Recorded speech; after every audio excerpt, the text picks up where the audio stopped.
That teacher was expelled from the school for helping beat up a student. I don't feel so good. His name is Thor, and he is the most powerful support mage in history, even though he was part of the group that defeated the Demon King. After 10 years, he was treated like trash, and he never managed to rise in rank as a teacher at Velen's school. That is because support magic is unpopular among mages, since it only serves to babysit and take care of others. That year, a single student enrolled in his class, and she was one of the most beautiful girls in the school. The bully, who was the school's prodigy, kept tormenting her, so they would date. So the teacher had to intervene. The boy, calling Professor Thor trash, useless, and a freeloader, was going to hit him, but the girl intervened and invited the teacher to form a group and defeat them in a magic battle. If she lost, she would marry the idiot, but if they won, he could no longer bother Professor Thor. On the day of the duel, the girl would be attacking and the professor responsible for the buffs. When the battle began, the spell was cast. The buff was so strong that even the girl felt the absurd difference immediately. She already knew that professor's magic was not normal. Soon he applied a slowing debuff on the opposing students. The boy in response launched a huge fireball. Then Thor conjured a water element buff on his student Reina's sword. Then with a single slash, she was able to completely extinguish the fire. Advancing with everything, the battle was already over. The so-called school prodigy lost. Those who witnessed it said they had no idea Reina was that strong. But the truth was behind it. The problem was that the school principal was watching everything, and he did not have a very friendly expression. Not long after he was in the principal's office, the man, who in turn was calm, soon looked like a furious chihuahua foaming at the mouth, and simply said that Thor was fired. Not being satisfied, he questions the reason, especially because he himself had already reported the incident the other day. But the principal says that they can no longer allocate budget for support magic, and clearly says that they do not need a salary thief who is good for nothing.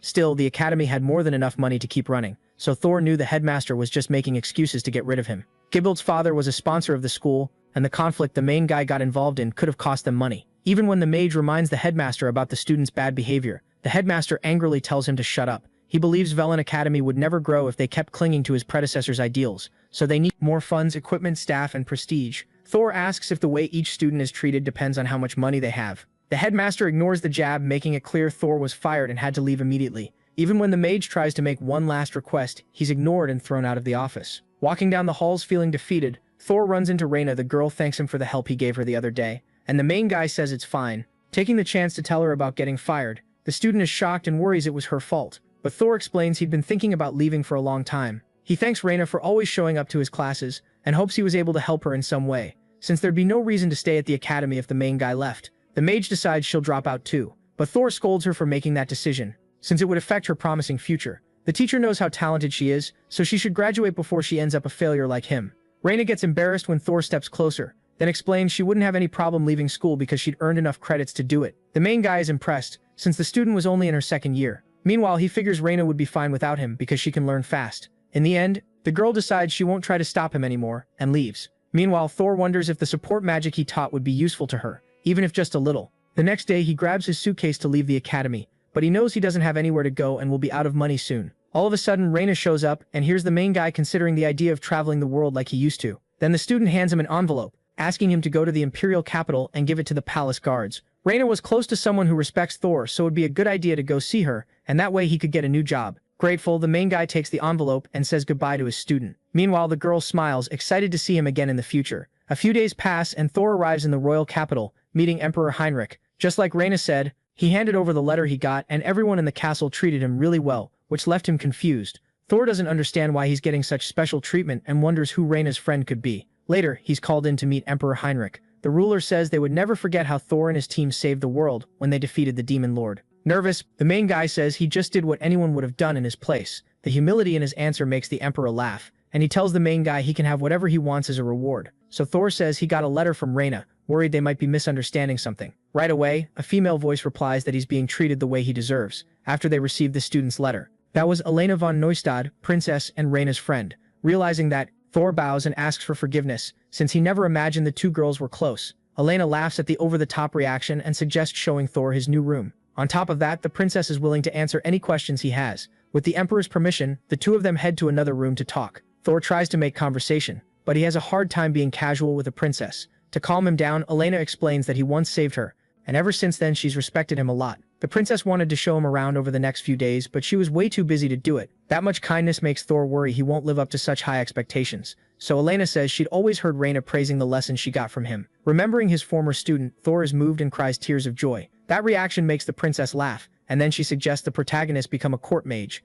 That way, he'd use his magic to solve the Empire's problems in exchange for meals, a house, and a proper salary. Elena offers 100 gold coins a month and was willing to pay in advance, shocking Thor with how much he'd be rewarded. Naturally, he worries about what kind of work he'd have to do, and in response the princess says she wanted him to marry her. Confused, the protagonist doesn't know what to say. Later, even though he thinks the marriage proposal was a tasteless joke, Thor didn't plan on turning down the job at the court mages. When he goes to his new room, he finds Reyna waiting for him in the hallway. Thor is surprised to see her but then realizes the girl decided to leave the academy. The mage explains she'd gotten good grades and didn't see the point in studying without the protagonist as her teacher. Touched, he thanks her because he got a new job thanks to the recommendation letter. Reyna says it'll be fine and promises she'll support him in every job. After all, she was a court mage too, and explains she went to the academy to sharpen her own skills. That's why Reyna was ready to support him from then on as his assistant. The protagonist asks what they'd have to do and the mage explains it could literally be anything. It doesn't even sound like real work, and Reyna quickly blames the princess. The mages serve the royal family and are led by Elena. Even though they rarely get orders in the end,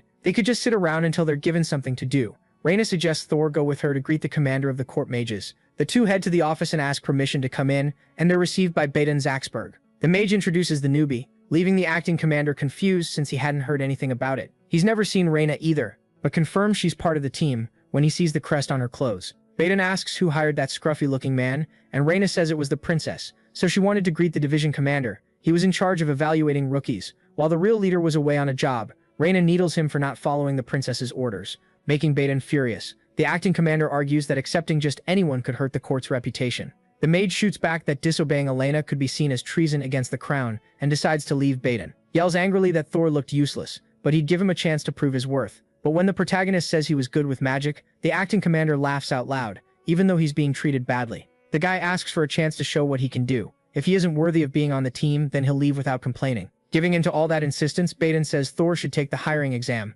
Thor is happy and thanks him, bowing in respect. About an hour later, all the exam participants were gathered in the courtyard. Among them was Gibbold, Baden's son, totally convinced he'd get into the court mages. When the boy sees Thor, he freezes in surprise and even starts shaking with fear. He runs desperately into his father's arms when he sees Reyna's scary face, losing all motivation to take the exam. Furious, Baden asks what the protagonist did to leave Gibbold like that. Thor answers that they only had a small duel at the academy. Finally, the test begins, and Baden makes it clear he'd be testing the protagonist personally. The court mages use each person's specialty to handle certain jobs. Since Thor was good at support magic, the acting commander calls for Velgar, a knight of the order. The protagonist would team up with a rookie swordswoman named Mia to face Velgar and Baden. Reyna is against the idea because the fight would be pretty unfair, and the acting commander snaps back that winning wasn't required. With a sigh, Thor greets the rookie knight, and Reyna quickly gives a short rundown on the girl. Mia was a baron's daughter, had only recently become an E-rank knight, and was good with her shield, but she could be fired at any moment. Thor scolds Reyna for being so rude, and the knight says it's fine because everything that was said was true. Compared to her, Velgar was the strongest in the division alongside the commander of the court mages, so Mia would understand if she got fired. After all, she was useless next to her skilled co-workers, and might even get in the way during the duel. With that, Reyna comforts the girl, making it clear they'd win with Thor as an ally. The protagonist agrees, assuring they'd pass the exam as long as they put in the effort. Meanwhile, Badan yells at his cowardly son, trying to make him stop shaking whenever he looked at Reyna. The stand-in explains that Gibbold would face the pathetic mage and the rookie knight alongside Velgar, so there was no way he could lose. After that, the son regains his confidence, and Velgar takes the chance to look over his opponents. Even though the veteran could see Mia had potential, he knew he couldn't let his guard down around Thor. A little later, Badan starts the duel, explaining that either side could surrender if they wanted. Reyna thinks about how Velgar was pretty famous for defeating 2 dragons, creatures considered the most powerful in this world, so this was a worthy opponent, and even Badan was confident the knight would make his son win. Gibbold gets ready to cast a fire spell, and Thor tells his partner to let him handle it. The protagonist slows down the opponent's casting and disperses it, shocking Gibbold. Then Velgar charges at them, and Thor decides he'll boost Mia's defenses instead of weakening the knight. The girl panics when she sees the veteran's sword hit her shield, but she's amazed she managed to block the attack. Thor knows she wouldn't last long on her own, so he decides to take down Gibbold first by firing off a quick light spell. The boy drops to the ground defeated, and Badan shouts for the exam to be called off. But Reyna stops him from speaking using magic, letting the battle continue. Meanwhile, the protagonist is impressed by how fast Velgar is, dispersing a spell before it's even cast. Realizing he wouldn't be able to weaken the warrior, the mage strengthens Mia so they can attack their opponent. Before the swords clash, Thor increases the gravity on his ally's blade, making it harder for Velgar to defend. The knight doesn't hesitate, he slips past Mia, closing in on the protagonist to take him down. But his sword crashes into an iron barrier, snapping his blade. At that moment, Velgar is sure Thor is someone extraordinary and surrenders. He also helps Mia back up and praises her for pushing herself in the duel. As soon as the knights leave, Reyna walks up to the protagonist and congratulates him on the win. but Bedan quickly blurts out that the exam still isn't over, making it clear there'd be another match. Since he refuses to acknowledge him unless he follows his orders, Thor gives in to the demand. Even though Reyna doesn't like it, the protagonist makes it clear he wants to test his own powers too and find out if he's worthy of being a court mage. A little later, his new opponent arrives on the battlefield. She was Luna, the daughter of the real commander of the Mages division, even though she didn't respect him as such. And since Thor didn't look like a strong opponent, the girl was bored. Bedan replies that this was a trivial opponent and would at least entertain her a little. To him, Luna was an annoying brat, but her skill with magic made her part of the court's elite. This was Bedan's chance to get rid of her and Thor at the same time. Meanwhile, the girl goes over to greet the protagonist, surprised when he recognizes her as the test's new examiner. Thor explains he can sense in her the experience of a good mage, which makes Luna feel all smug. Reyna demands that the girl introduce herself properly and be polite if she wants to be seen as mature. The two of them almost start arguing, so Thor asks them to calm down. With that, Luna decides to let the assistant's jab slide out of respect for the protagonist. She explains that the next phase of the test would be facing her, and the battle would end when one of their spells hit the other. The two mages step into the arena and get ready, but Thor fires off an attack so fast Luna barely has time to see it before she's hit dead on. Reyna announces the end of the match, making the mage furious. She demands another round since she'd let her guard down. Bedan comes to Luna's defense and Thor agrees he wouldn't want to pass the test unfairly. So the match is redone, and the two mages get ready to attack at the same time. Thor knows Luna will be just as hard to beat as Velgar, since he can't weaken her. Her offensive techniques across multiple elements prove the girl's huge talent, reminding the protagonist of an old friend. That friend learned magic alongside Thor, and quickly surpassed him. It didn't take long for the protagonist to get frustrated and jealous, afraid of what would happen if they ever faced a threat in the future. So he studied so he wouldn't be a burden to the team and refined his support magic. But in the end, what he managed to pull off wasn't something he was proud of. Thor scolds himself for getting lost in memories, and realizes Luna was frustrated because her opponent was reading every one of her attacks. Because of that hesitation, she gave the protagonist the chance to beat her just by catching her off guard with a simple wind spell. Reyna announced the end of the match, making Luna realize she'd been defeated because of a blind spot. On the other hand, Thor was relieved he'd won by using his battle experience. His opponent would have crushed him if it were a contest of strength. When everyone's attention focuses on the two mages, Bane takes the chance to cast a spell above Luna. Thor was the first to notice something was off, and runs to the girl, telling her to drop what she was holding. Even though she's confused, Luna does what he said and lets go of her staff, watching it get destroyed by Bane's spell while the protagonist pulls her to safety. He checks if the girl is okay, making her embarrassed because she'd been held in his arms for so long. Once she's put down, Luna makes it clear she'll beat Thor next time and runs off. Even after all that, Bane refuses to acknowledge the protagonist. All of a sudden, a group of knights shows up to arrest the acting commander under an imperial order. He was accused of stealing public money, meddling with the Magic Academy, and abusing his authority, so he'd be put on trial by Heinrich. Everyone else watches Bane get dragged away by the knights, feeling awful about it. With that, Reyna drops the subject to celebrate Thor's victory in the exam. He passed the test successfully, and earned the qualification he needed to be on the team, making Thor's assistant proud. Later, the protagonist went back to his room and lay down to rest a bit. Suddenly, someone knocks on the door and asks permission to come in. It's Elena, apologizing for Baden's rude behavior. Shocked by the visit, the protagonist rushes out to greet her on his knees. The princess is startled by that reaction,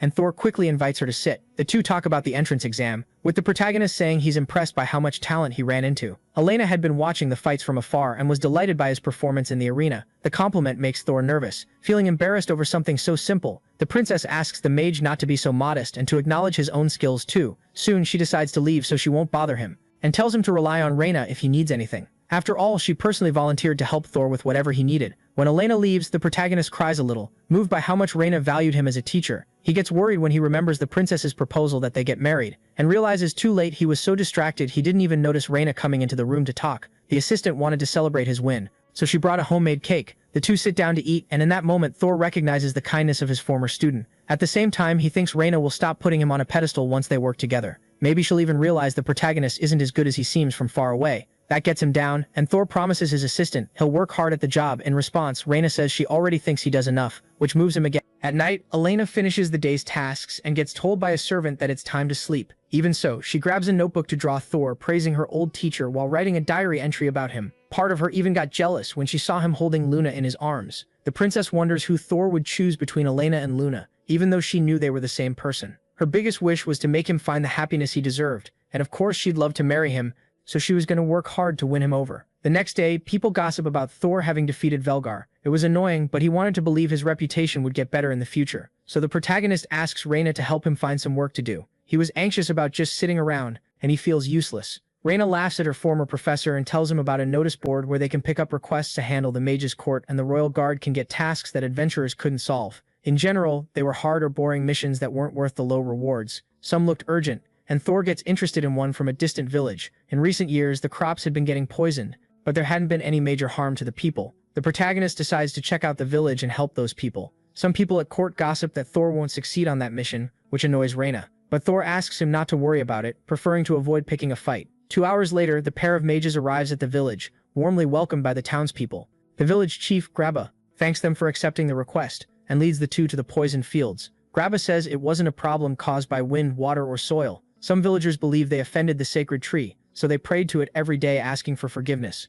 Thor is impressed to see that the tree was healthy despite the poison spread around it. Even feeling the pressure of Graba and Reyna's expectations, the protagonist tries to purify the fields. At first, the poison disappears, but it comes back a few seconds later. With that, the group discovers that the source of the contamination was the sacred tree. Graba says that tree was a spiritual symbol with over 2,000 years of life. Even officials who investigated it didn't find anything suspicious, so the protagonist asks permission to approach the tree and use a spell to get rid of the poison. With the village chief's consent, Thor uses a spell that at first doesn't seem to cause any reaction. Suddenly, a root bursts out of the ground and the tree trunk starts twisting and growing, revealing it's a treant. It was a monster born after a dryad possesses a body, and the creature's strength depends on its vessel. But Thor had never seen a treant this huge. When a battle is about to start, he makes Graba run back to the village with acceleration magic. He tells Reyna to fall back, but the girl was ready to fight and backed him up. Thor knows it'd be better to have her at his side, because facing the treant would make this mission turn into S rank. The mage charges at the poisoned roots and cuts them with her sword. Meanwhile, the protagonist tries to slow the treant down.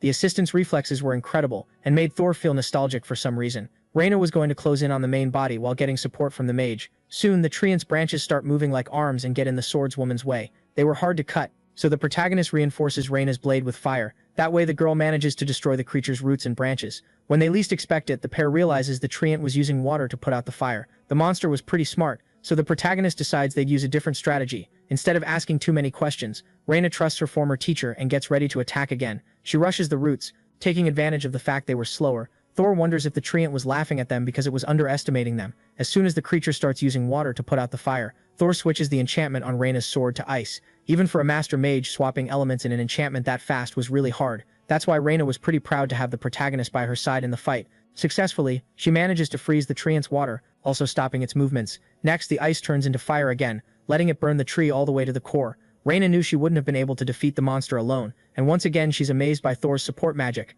At the end of the battle, the protagonist drops to the ground sitting down, exhausted, and praises his assistant for working so hard. A little later, the villagers show up to celebrate the monster's defeat. Reyna tries to give all the credit to Thor, but he refuses to take the praise. Then Thor apologizes to Graba for having to destroy the sacred tree, but the village chief says it's fine. Relieved that everything's been taken care of, the villagers join together to finish the job, cutting up what's left of the tree to keep the fire from spreading. Graba feels bad for not being able to offer a proper reward to the mages, so they hand over a few sacks of ash and charcoal, rare and valuable materials in the capital. The village had enough materials to get by, so they don't mind gifting that much. Getting an idea, Thor asks them to let him use the sacred tree's ashes to cast a spell on the crops. He wanted to help the village using his biggest specialty, which was nature magic. Since that sacred tree had been watching over the people for 2,000 years, Thor believes it had been fighting the Triad's domination for a long time. In the end, it really was trying to protect them, which only makes the villagers feel even more blessed. Later, the mages leave and the villagers praise the work they'd done. Suddenly, Graba gets the news that the crops enchanted with the sacred tree's ashes were growing rapidly. Everyone is amazed, believing it was a miracle. On the way back home, Reyna feels bad for having received all the credit for the work. After all, her plan as a princess was to make Thor's reputation improve. All of a sudden, the protagonist apologizes for making her work so much. He was worried because the assistant had seemed down since they did the mission, and Reyna is happy. Thor noticed that when the mage says she's tired, the protagonist immediately eases her fatigue with magic. Reyna knows it wouldn't take long for Thor's powers to be recognized, making him a lord. That way the princess would have the perfect excuse to make him marry her. Meanwhile, in a dungeon, Mia was struggling in a fight and fears she might die there. The next day, the protagonist went to work yawning while Reyna was full of energy like usual. 5 minutes later, she was sighing too after being dismissed by Thor. Walking through the halls, she notices the guy was heading to the Royal Guard headquarters and follows him. Thor had gone to check the day's mission board and finds out it was empty. According to others at headquarters, a lot of people want to impress Elena, so they try to work extra hard. Some were dumb enough to believe they could even ask for her hand in marriage, which reminds Thor of the request the princess made of him before. In the middle of the conversation, one of the knights comments that Luna has been working really hard. She was known as a genius, but she was frustrated about losing to a newbie like the protagonist. Ignoring that, Thor wonders what he'll do during the day, since there were no missions available. Then, the knights talk about Mia and her captain Boldus having gone to a rank C dungeon. The protagonist asks for details about it because he owed the newbie one. He hopes he's worrying over nothing, but decides to go check anyway. Boldus led a team into the dungeon even though he was inexperienced, putting everyone in potential danger. Even though it's a mission the guild would handle, knights would have a hard time finishing it because 20 adventurers have already died in it. After getting the information, Thor heads toward the dungeon at high speed using support magic. There were fortresses certain monsters create, guarding the dungeon core there and placing it somewhere inconvenient. The core would keep summoning monsters from the demon realm until it's destroyed by a knight or adventurer. The ranks for each were basic and usually didn't cause problems. Soon, the protagonist arrives at the village near the dungeon, realizing the residents must have evacuated. As he gets closer to the entrance, he feels like he's being followed, and uses his magic to see who it is. Thor realizes it's Reyna, who was following him probably because she wanted to report what was happening to the princess. That worries him after all. There was a chance he'd get fired if he failed at the job, so the protagonist steels himself and runs to the dungeon. Ignoring Reyna's complaint that he's way too fast to keep up with the entrance to the dungeon is inside an abandoned mine. Thor prepares for the chance its rank might suddenly change, since that wasn't uncommon. Using magical sight, he finds traces of mana and signs of old battles. Soon the mage runs into several living suits of armor and wonders if the knights left them behind on purpose. That was a monster that takes over a dead vessel, making a zombie and making it hard to defeat. So unless you exorcise the spirit, the creature would just keep coming back. Then Thor stopped the armor's movements before using holy magic to defeat them. After that, he keeps searching for Mia's team. Reyna, who watched everything, is impressed again by her former teacher's skill for knowing holy magic. The girl keeps admiring him from a distance and knows he can handle that dungeon on his own. Along the way, Thor wonders if Mia's team abandoned the fight and ran, leaving so many monsters behind. Spirits weren't visible to the naked eye, so someone who could use visibility magic was essential. Meanwhile, a group of knights was having trouble defeating the living armors. They all shout in desperation and argue with each other, frustrated with the situation. Boldus simply ran off, leaving his teammates behind, and Thor decides to deal with it right away. He exorcises all the monsters with a single motion and eases everyone's fatigue. One of the mages says Mia stayed behind to buy time, and the protagonist runs to find her. Part of him wanted to believe the newbie was fine after all. She was good at defending with shields. At the same time, Mia keeps struggling to face her opponents. The spirit's attacks weren't visible, and there was no mage to help them. She was getting exhausted and worries that she might die there. Fear makes the girl start crying. Then a familiar voice tells her to dodge an attack coming from behind. The knight does as she's told, and has her fatigue healed by Thor's magic, getting surprised when the spirits suddenly become visible. The protagonist asks them to leave it in his hands, while the knights neutralize the armor attacks. The group works as a team and starts defeating each of the monsters. By the time Reyna managed to reach them, the fight was already over. Thor praises the rookie for pushing through on her own, up to now. Even though the girl is grateful for being saved, she asks why the protagonist is there. He explains he was worried about Mia, which makes her feel embarrassed and touched. On the other hand, Thor doesn't notice, and just checks to make sure she isn't hurt. Reyna watches the scene and sighs in relief that she didn't have to help, deciding to leave. Suddenly, the protagonist notices bits of ash moving under the knight's feet, and warns her to get ready for another fight. The ashes go into a hole in the wall, probably feeding another monster. Thor is sure they're about to run into the dungeon boss. Shocked, Mia realizes they're about to face a Death Eater, a monster way too strong for a rank C dungeon. She thinks she can create an opening so they can escape, and Thor is impressed by how hard she's trying to stay calm. The protagonist points out that the dungeon core is at the back of the room so they can't run. With some effort, Mia blocks the Death Eater's heavy attack, making the monster back off. Thor explains that leaving the dungeon boss now would mean more people die and get eaten, making the creatures stronger. He believes they can win if they work together, and the girl decides to trust the mage and take orders from him. So Thor says they need to get rid of the Death Eater's cloak first, since it's resistant to magic and physical attacks. Since the knight is confident in her stamina, she gets a speed boost with magic to lure the creature in. When the Death Eater tries to attack her, Thor stops the girl from getting thrown away. Then he advises her to choose which hits to block and which to dodge, so she doesn't get hurt. Mia remembers learning something like that from Velgar, and starts reading the dungeon boss's movements. The knight gains confidence that they can win, impressing the protagonist with her show of talent. Soon, the Death Eater gives up on attacking the girl and targets Thor instead, since he's an easier mark. But Mia doesn't let the mage get hurt, and quickly protects him with her shield. Taking the chance, the protagonist uses the distraction to slash the monster. Even after leaving the dungeon boss dazed, Mia keeps drawing its attention with her shield. The two work together to slowly tear apart the cloak, ready to finish it on the next exchange. With Mia so determined to protect him,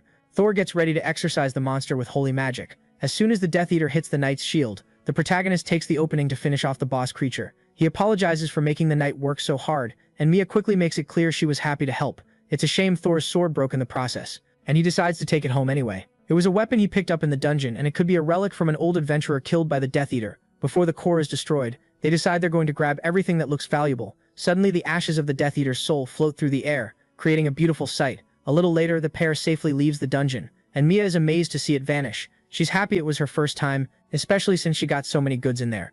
Thor says they should rest a bit before heading back to the capital, and notices Reyna has already left. The mage worries he didn't get good enough results, which makes Mia notice the pained look on his face and think it was her fault. Then the knight apologizes for being so useless, embarrassed by her lack of ability and feeling like she doesn't deserve to be in the royal guard. On the other hand, the protagonist doesn't think they could have beaten the Death Eater without her. When Mia is moved by the praise, Thor notices someone is coming closer. The troops led by Velgar arrive at the mines, and everyone feels relieved to see the rookie is safe. The girl admits her own shortcomings and promises she'll try harder, but Velgar says she did enough, even though he gets the credit for destroying the dungeon core. Thor makes it clear he only helped Mia, so the knight tells Boldus that his story was different from what the newbie just said. Boldus was surprised to see the girl was still alive, and Thor remembers the guy had run off in the middle of the battle a little earlier. That comment pisses Velgar off because Boldus had accused Mia of ditching the squad during the fight, and the knight tries to explain himself, accusing her of stealing loot from the dungeon and using it to make money. But nobody believes a word. He says since the other knights told Velgar the truth a long time ago, so he uses his authority as captain to fire Boldus from the royal guard. On top of that, the knight thanks Thor for the help and bows, which makes the protagonist nervous.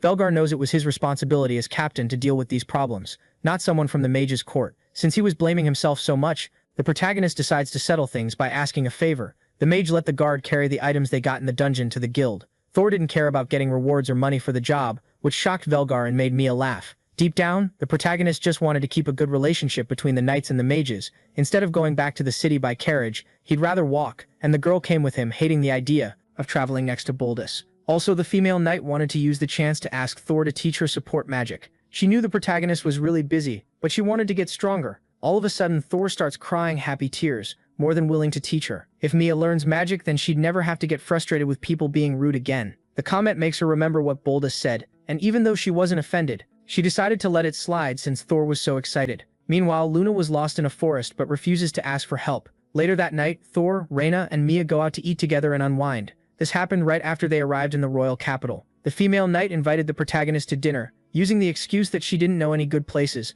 but Thor had only just gotten to the city too. Then Reyna suddenly showed up and decided to take them to a good restaurant. While they ate, the assistant complained about not getting to see the protagonist fight with a sword. Thor didn't want to be the main topic, so he says Mia wanted to learn support magic. At that, the female knight reveals that knights usually look down on using magic because it goes against the spirit of chivalry. Everyone at the table agrees it was stupid to call someone lazy for relying on support to get stronger. During the conversation, the protagonist feels like the vibe at the table was kind of nostalgic. After dinner, the trio walks through the streets and comes across a statue of Alan. Mia takes the chance to ask Thor what the hero was like when he was still alive. Playing it off, the protagonist says there wasn't much difference from what the legend said, but Reyna knows the mage always refused to give details about the past, especially because she doubts Alan was a good person after kicking Thor off the team. The princess didn't mean to pry into his privacy and ask, but she figures her ex-teacher must feel really guilty. The next morning, Thor received a bunch of goods in his room as a reward for defeating the Death Eater. Even though the knights took credit for clearing the dungeon, Velgar insisted the protagonist at least get some kind of reward. Even though it was a good thing, the mage didn't know what to do with that much money, and Reyna suggests making new gear with the materials. The Death Eater's cloak would be really useful if they could use it, so the two decide to go to the equipment shop.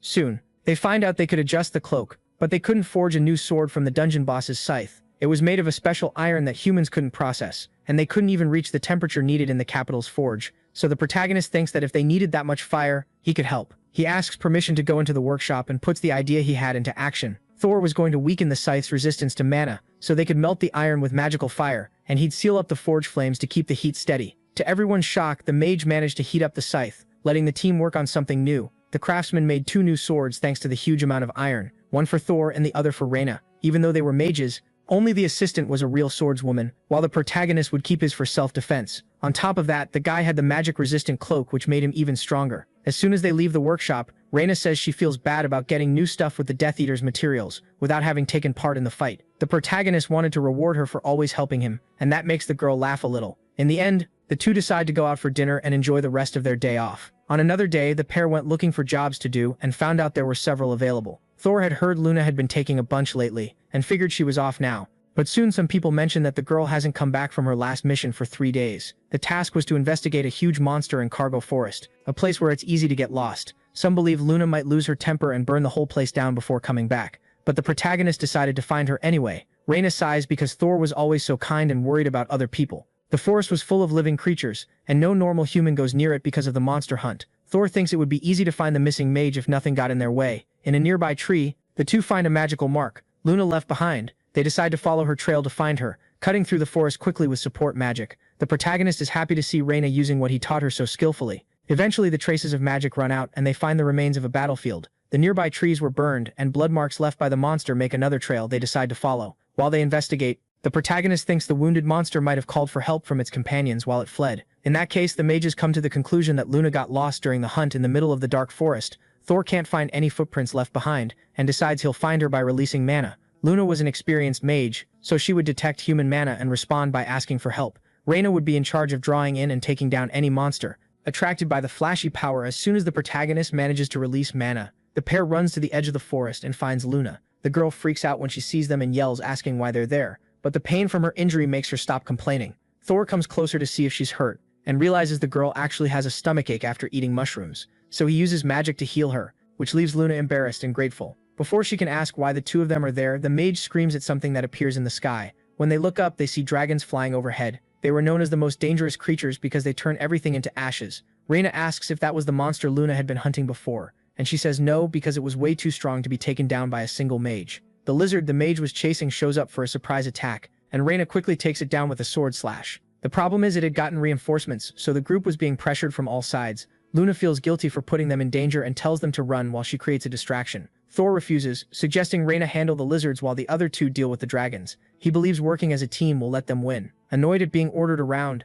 Luna steps forward and protects Thor from the dragon's flamethrower with her magic. The girl's power was impressive, and the protagonist praises her for reacting so fast. The second wave of attacks comes, and Luna realizes she's running out of mana to keep defending them. So the protagonist strengthens the barrier with ice, which confuses Luna because fire should melt the magic. Even so, the two manage to survive, and Thor explains it was luck they were facing a young dragon. He points out the creature was gaining altitude, refining its mana for another flamethrower blast. It was impressive that it still wanted to fight so stubbornly, and the comment irritates Luna because it sounds like Thor is mocking her and comparing her to the dragon. At the same time, the mage knows the protagonist was older and more experienced, so she'd listen to the plan. Thor explains the creature's weakness was the reverse scale on its neck, so they should be able to beat it with a single hit. He also explains how they do it, and soon the dragon gets ready to attack them again. This was the chance they'd been waiting for, and Luna prepares a shield coated with water. The idea was to reduce the intensity of the fire attack and defend while Thor deals with the dragon's weak spot. The mage makes the creature slow its wing beats, forcing it down to the ground and temporarily stripping its resistance to magic.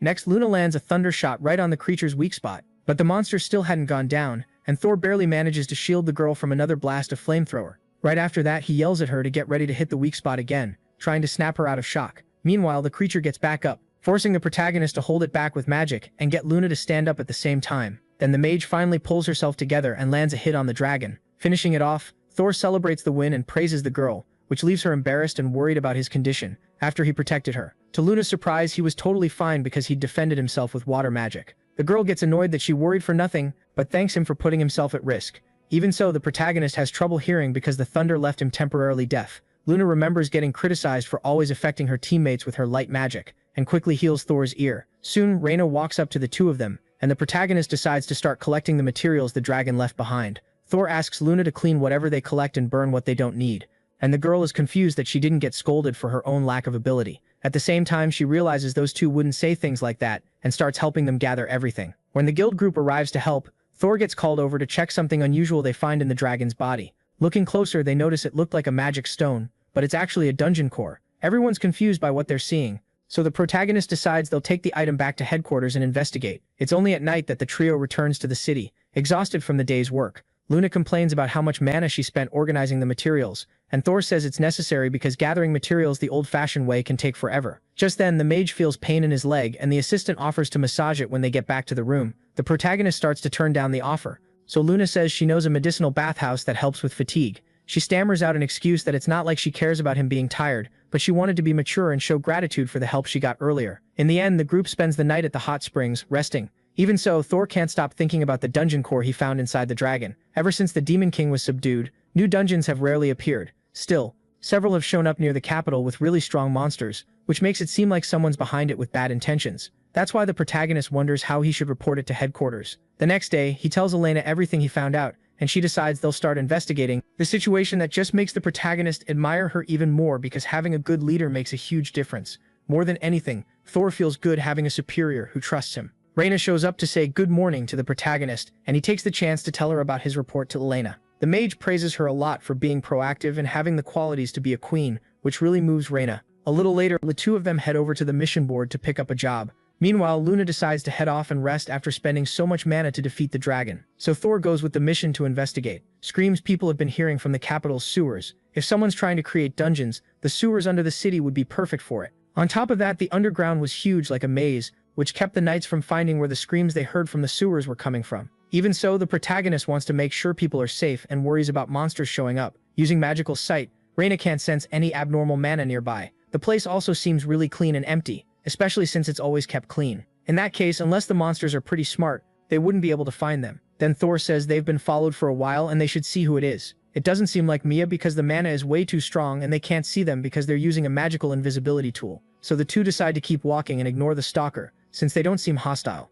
After a long walk, they don't find anything suspicious around the area. All of a sudden, the light of a torch appears behind them, down the corridor as another group approaches. It was Mia, and she was with other female knights while doing an inspection underground. On the way, they run into Thor, and Mia freaks out when she suddenly sees him. As a result, the protagonist takes a free punch, forcing the girl to apologize. Even though the protagonist doesn't mind, he's impressed by how fast she reacted. The two groups realize they're after the same thing and decide to team up for the investigation. On the knight's map, Reina points out there's a small hidden room that wasn't on the mage's map. They decide to go check it out. Finding a place with no dust but pretty damp, using magical sight, Thor finds traces of mana and moves closer to the back wall. Soon he finds a lock, and Reina notices it's something that can only be opened with a magical tool. At that moment, the protagonist decides he'll force it open. Since looking for a key would take too long to everyone's shock, he actually manages to open the passage by cutting off the mechanism's mana supply. They come across another staircase and a horrible smell is coming from it. When they go down, they find an arena and several cells with all kinds of monsters locked up. Reina figures it's a place where they run illegal bets by making humans fight. Suddenly, some voices ask how they even got down there.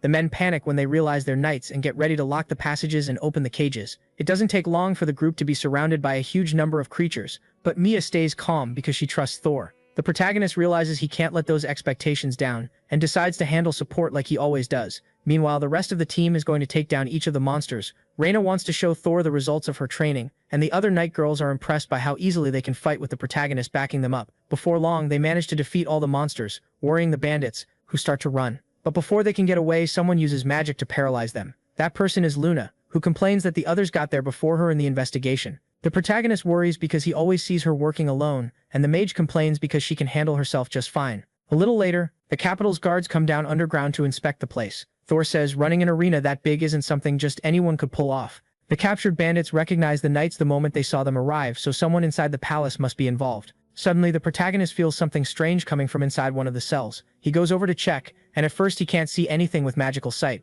until a terrifying voice praises him for sensing its presence. Thor yells for everyone to get ready for another fight, and a new creature emerges from the darkness. The monster gets irritated at being called a lich, introducing himself as Regals, one of the Demon King's subordinates. Thor is a little startled, so Reina steps forward to taunt the creature because she wants revenge. Regals flies into a rage at hearing such blasphemy against Gizbar, mourning his death and getting ready to sacrifice the capital's humans to bring him back. Suddenly, the monster's corpses start to rise, turning into zombies. Reina realizes the situation is awful and wonders what Thor is feeling now, hearing about the Demon King again. She worries about the protagonist, but the mage thanks her for caring. Instead, he gets ready to crush the dreams of anyone who wants to revive Gizbar. While Regals realizes he's facing the one who defeated his superior, Reina asks the night girls to help her neutralize the zombies. Necromancy is a kind of magic that takes a lot of mana, but if they could destroy more than half of a zombie, then it wouldn't get back up anymore. The plan is for the night girls to distract the weaker ones while Thor finishes off the others. Even so, Regals has no intention of standing still and prepares a fireball to wipe everyone out at once. Mia cries out, worried about the protagonist, but he easily smothers the enemy's attack with water. The mage mocks the lich's anger over wanting revenge and insults Gizbar, making Regals even angrier. So the monster prepares several attacks at once, and Thor blocks them all without any trouble. The night girls are amazed at how strong the mage is, and Reina explains it's just basic elemental magic. Even so, Thor is an exception in how good he is at balancing technique and power, something the assistant admires. The protagonist keeps provoking Regals to make him use everything he's been holding back, and the monster decides to reveal his true strength. Just like Thor expects, the opponent is running out of mana with every spell. He gets worn down by the cheap taunts and frustrated by the mage's defenses. Soon, the zombies stop moving when the lich cancels the necromancy to defend himself from Thor's attack. Regals is furious that he realized the enemy's plan too late, unable to defend against the protagonist's final blow, or that's what should have happened. But a third person's magic finishes the lich before him, and everyone wonders who did it. When they look up, they realize it was Luna who finished the monster before Thor, making Reina furious because she stole his credit. Before the group starts collecting the materials the monsters left behind, the mage goes over to Regals and finds something that worries him. There was a dungeon core inside him too, confirming a connection between the arena and the recent weird activity. Even so, Thor would never allow the Demon King to be revived. Later, Luna begs the protagonist for forgiveness for killing Rygels, and Reyna stays mad at her for being so reckless. In the end, the investigation group decides to go to the hot springs to relax and have dinner. During the conversation, Mia's classmates say they're interested in support magic, which makes Thor happy. Meanwhile, somewhere far from the Empire, the real commander of the Knights was returning to headquarters. As time passed, Thor's students kept training their use of support magic. Reyna helped them out, explaining how to improve and being especially strict with Luna. The protagonist shows up to class a little later, surprised to see everyone gathered so early. Mia says she can use acceleration on her own now, and Thor praises her for it. Luna says she learned how to use magic vision too, with Reyna teasing her for being slow to improve. That just makes Luna cling to Thor, complaining that Reyna was way too strict. It only annoys the assistant, which makes Mia ask everyone to calm down. With that, Thor pulls away from Luna's touch, making it clear Reyna wasn't strict for no reason. Trying to lighten the mood, he shows he brought snacks for everyone, and suggests taking a break. Reyna is touched because the protagonist remembered her favorite flavor, and she's in a good mood because Thor is so kind. The girl wonders if she's special to her teacher, not being childish like Luna. After the students eat and relax, Thor, Reyna, and Luna go out for a walk around the capital. They notice the place is really crowded, which is pretty rare. Luna complains they're out of work and Reyna teases her to leave because she wants to be alone with Thor. The two keep arguing until suddenly a crowd celebrating something grabs their attention. When they get closer, they realize they're welcoming Arno, the captain of the guard. The year before, he defeated the old leader and took the position, getting lots of praise from the Emperor. Reyna says Arno is really popular with the young women in the capital, which frustrates Luna since she's just another fan. She even says she's only interested in someone who's better than her at magic, but Thor ignores her and points to the captain of the guard arriving. All of a sudden, the protagonist locks eyes with Arno, and in that moment the captain jumps off his own horse and runs toward him. He drops to his knees, overjoyed to see his old teacher again, causing a big scene. Thor is shocked because he never imagined the former delinquent would turn into such an amazing man. One of the knights asks Arno to come with him to the palace, since the conversation was spreading pointless gossip, so the captain decides to leave, asking the protagonist to meet him at headquarters later. Thor tells the girls he used to teach him magic, but he didn't know his last name, so he didn't recognize him. The three decide to step away from the crowd to talk in private. Reyna always thought it was weird that the captain used magic, but it made sense since they went to the same school. There was an old rule in the royal guard that banned using magic in fights because it neglected physical training. Even today, there are people who prefer the old school knight style and follow the old rule to the letter. On the other hand, Arno was the total opposite, and he was the target of a lot of envy and resentment. Hearing that makes Thor want to help him. After all, he was his old teacher, and the two girls agree. The protagonist decides to go on ahead to meet the captain, asking Reyna and Luna not to fight too much while he's gone. When he arrives at headquarters, Arno begs Thor to become the knight's magic instructor. He argues that the guard needs to get as strong as possible, and having a good mage would be essential. Thor gets tense from all the praise and expectations, and soon Velgar shows up to back the idea. He mentions the protagonist is a good teacher too, making the other knights curious. To the protagonist's surprise, Velgar was another one of Arno's fans.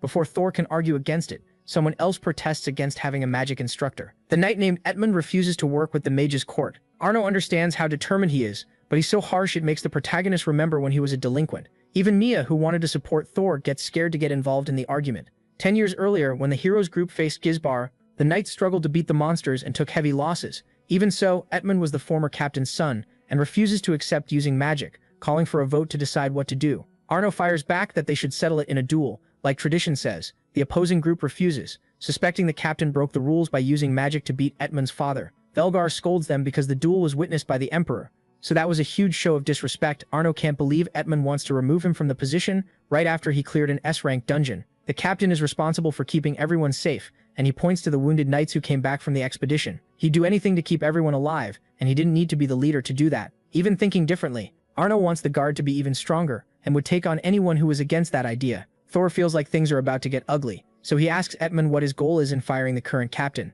The kid wanted his father Gustav to get the post back, furious that some mere mage is giving opinions about the knights. This time, Arno gets annoyed that they're treating his old teacher badly, and the protagonist uses magic to stop a fight. He scolds both of them for losing their heads when they could talk like adults and work it out. Then he suggests a dungeon clearing competition to settle the issue. Whoever destroys the core first wins, and the members are free to fight each other if they want. Velgar suggests using a mine known as the Golem Dungeon, which is in its active period. Active period dungeons can be cleared multiple times before they respawn after a while. Even though it's useful for training, it's hard to clear because it's rank A. In that case, both sides agree to join the competition and settle the score. Etmund would take a small group from his own faction, and Arno decides he'd go alone alongside Thor. The protagonist is surprised to be dragged into this mess, and feels annoyed.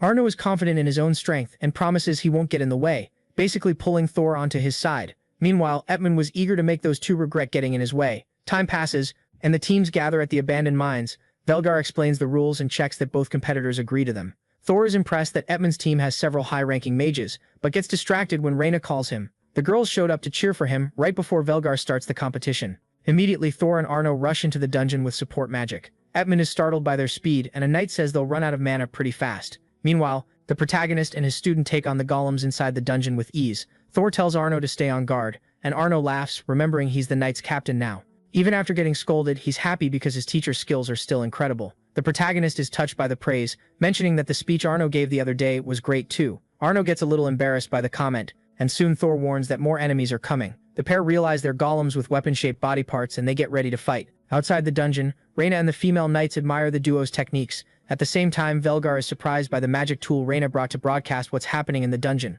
Some knights are shocked to see Arno taking down golems so easily, and Velgar says it's thanks to Thor's magic. When the captain and Velgar fought together before, they had trouble bringing those creatures down, even splitting the work. Luna agrees. After all, each golem's core is in a different place. Because of that, you had to destroy multiple spots to find the weak point. They all had resistances and solid defenses too, so they could be a pain to take down. Even if it doesn't look like it, Thor is a monster at controlling magic, and Luna gives him credit for that. The protagonist's job was so hard that even court mages would call him a genius.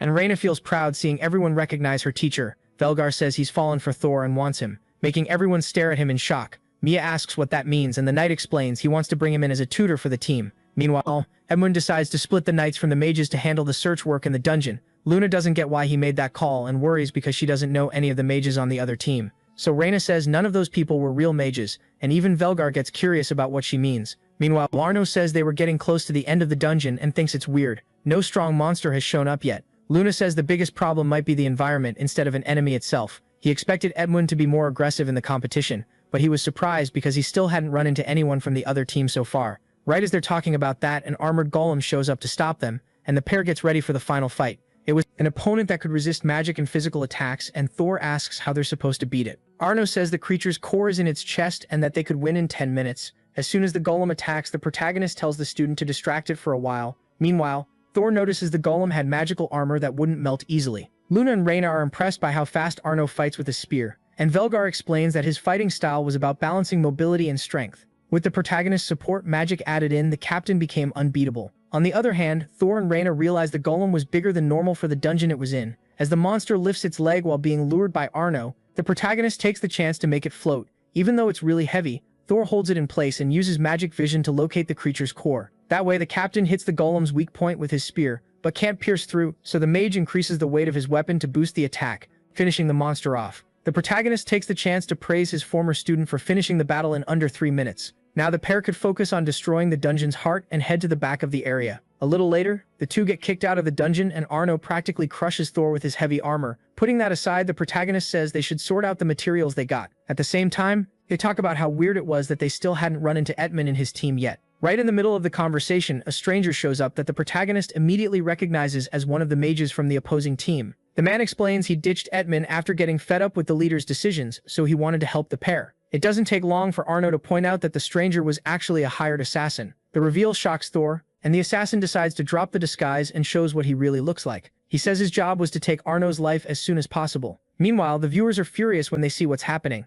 Velgar announces the duel is invalid and they should pull the competitors out of the dungeon right now. But Reyna argues the captain wouldn't lose with Thor by his side. Luna agrees with the idea, impressing Velgar with how much confidence they had in the protagonist. In the meantime, Arno tells the mage to back off, but Thor refuses. After all, now that he knew one of his students' lives was in danger, he couldn't back down. Even the assassin gets scared by the aura coming off the mage, and he knows he'd lose if he fought Arno one-on-one. The captain quickly realizes the opponent was trying to lure him into an open area. The intentions were pretty obvious since the assassin had backup to help him get the job done. Thor worries they might have trouble beating that many people, but Arno stays calm. Even if they all attack together, it'd be the perfect chance to wipe out the group in one go. In that case, Arno would fight the group while Thor took down the assassin's boss. Everyone keeps being impressed by how fast the captain takes the lead in battles. Even Reyna notices how good the spearman is at support magic. Even though he uses simple spells, keeping them up for that long proves his skill. It would be enough to show the other knights that using magic is actually really useful. While Arno wipes the floor with the opponents, Thor worries about what he should do now. The mage tries to pin the assassin down, but his spell gets broken quickly because of the opponent's magic resistance. After powering himself up, Thor uses the sword he got recently to attack the assassin. The man is shocked when he realizes the mage is using Demon King Iron, and asks how that's even possible.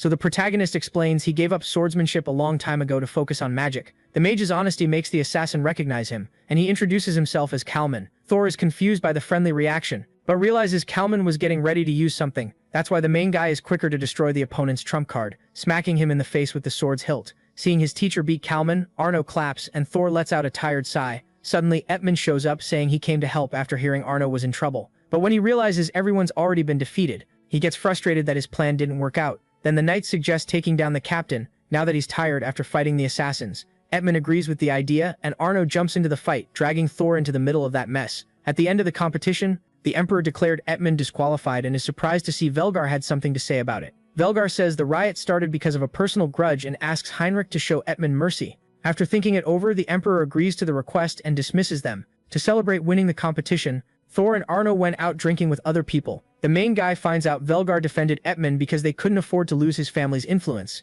Even though Arno isn't happy about it, the important thing was making sure they could defend the royal capital when needed. Then he brings up rumors that someone's trying to revive the Demon King, and Reyna remembers the hidden arena investigation is over. They found out Gibeld's father was involved, and a group punishment would be unavoidable. Things were getting worse, and the main guy worries there might be more collaborators. Instead of talking about that, Thor says he's not sure he's good enough as a magic tutor. At that, all his students protest, making it clear they admired him and learned a lot from him. Velgar agrees, praising Thor's tactical experience, while Luna gets annoyed at how humble the mage was. The group spends a good while talking the main guy up, leaving him embarrassed but grateful. At the end of dinner, everyone walks through the streets at night to unwind. Then Arno takes the chance to ask what Thor thinks about Reyna. The mage says she's pretty, kind and strong, but he only sees her as a good student. More than anything, Thor wanted to see her happy. Hearing that, Reyna decides to accept things the way they are, at least for now. Soon the rest of the group says goodbye, leaving the two mages behind. The main guy says they should head back to the palace too, but ends up passing out from sleepiness. He has the same dream about the day they faced the Demon King. Thor ran out of mana while trying to protect his companions with a magic shield. Rather than let his companions get hurt, he decided to give everything he had to protect them. After all, everyone there was an important hero with superhuman talents who would make a difference. Meanwhile, Thor was just some ordinary mage who could be replaced. Even though death scared him, at least he'd be sacrificing himself with pride. Right when he thought that, mana returned to his body, and it took Thor a moment to understand why. When he least expected it, Alan dropped his own shield and put himself in danger for everyone else. In that moment, the main guy screamed the hero's name in desperation, and was shocked to see the Demon King's attack vanish. That impossible event was called the Hero's Miracle. Gisbar's defeat made the team celebrate, thinking they'd won without losing anyone, or so they hoped, because soon Thor found out only what was left of Alan had been left behind. As the price for defeating humanity's greatest enemy, the world lost its greatest hero. The imperial capital received the survivors without congratulating them, terrified to see how each of them was drowning in despair. Ever since then, Thor never climbed out of that pit of insecurity and fear. As soon as the main guy wakes up, and he realizes he'd been sleeping with his head in Reyna's lap. The mage apologizes, and the assistant says it's fine, more worried about the nightmare he seemed to have had. She even jokes that Thor proposed to her in his sleep, covering up the fact she saw him calling out for Alan. Reyna knew the hero's death left a painful wound in his heart, and that's why she wanted to help him. Thor is surprised to see it's already dawn, and decides it's time to head back to the palace. 10 years after Alan's death, the main guy still couldn't understand him. The hero's companions found a diary written by Alan, where he regretted how weak the team was. Because of that, Alan decided he would kick Thor off the team after Gisbar's defeat. Ever since then, the main guy kept wondering why, and never found the answer within himself. Suddenly, Reyna points at the beautiful sky, pulling him away from his dark thoughts. The mage looks at the girl and agrees, saying he'd gotten lost thinking about something. He couldn't understand why Reyna would go so far to help him. The assistant answers that it's because she loved him, and even though Thor knew that, he wanted to know how it was at the start when they first met. So the girl explains, she saw him as someone special because he helped her whenever she needed it. Reyna learned a lot and was only able to smile now thanks to Thor. Since the day the protagonist came back after Gisbar's defeat, something inside him was lost. Now, she wanted to support him just as much as she'd been helped before.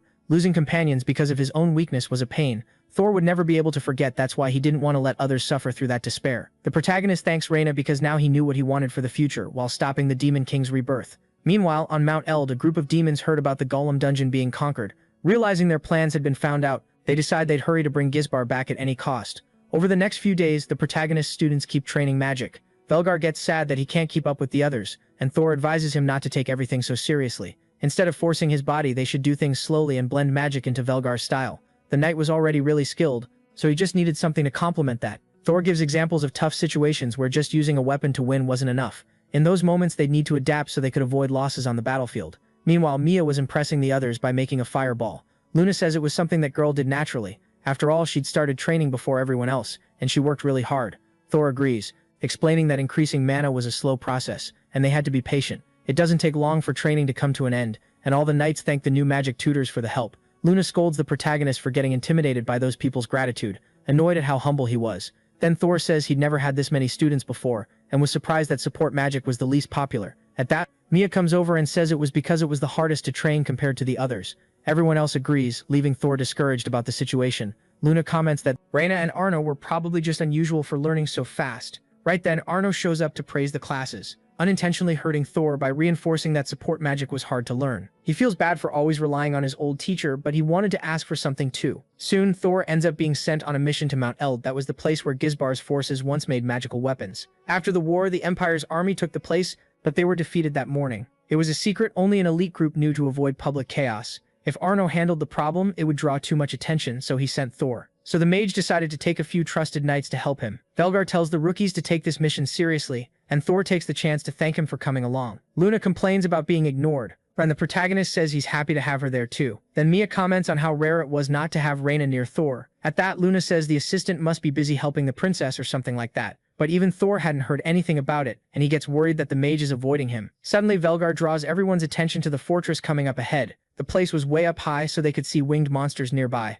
Apparently, the army was under attack from the south and the Emperor's forces pushed in from the north. Thor didn't know the details, but apparently it was a group of strong adventurers. In the end, everyone realizes the protagonist's fear was about to become reality. Even so, Thor was ready to stop the Demon Lord's resurrection and protect everyone. Velgar is impressed by how much the mage had a dangerous aura when he got serious. Soon, Luna smacks the protagonist on the back to remind him not to put himself at risk alone. That makes Thor remember he'd heard something similar from an old friend, and he calms down a bit. Later, the group reaches the Emperor's army and Thor explains they came to help. Since the fortress was taken by demons, the protagonist figures they aren't smart enough to use the terrain well, so everyone agrees to solve the situation by attacking head-on. Thor is happy to have such good students with him, and says he'll stay on support like always. The front line was made up of Thor and Mia, where the mage would remove the allies' fatigue and defend them whenever possible. The second line would have Luna on the offensive, with 2 female knights protecting her. In the end, Velgar would guard the group's back right as the battle starts. Thor asks Luna to focus on taking down the archers and mages without finishing them off, which leaves the mage confused.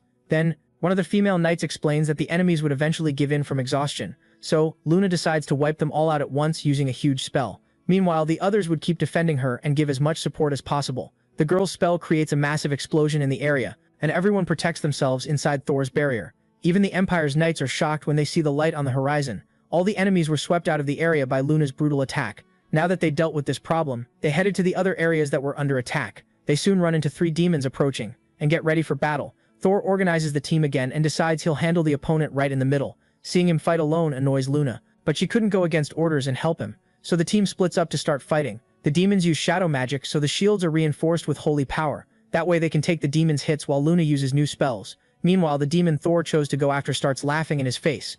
Realizing the creature was preparing an attack, the protagonist closes in faster. The demon panics and fires magic bullets, and Thor easily dodges every single one. The creature knows it's facing a human who's not normal, and starts getting excited. But before it can attack again, the mage catches it off guard with a holy light spell. To the protagonist, the demon was way too slow to do anything, so it was defeated. The mage cuts down his enemy with his sword, making it vanish. Meanwhile, the others' teamwork was working well, so they managed to defeat the other demons. One of them even mentions the name Gilvis before dying, but none of the knights notice. Instead, everyone celebrates the win with no casualties or injuries. Even so, the mission isn't over, and Thor reminds them they still have to break into the enemy base.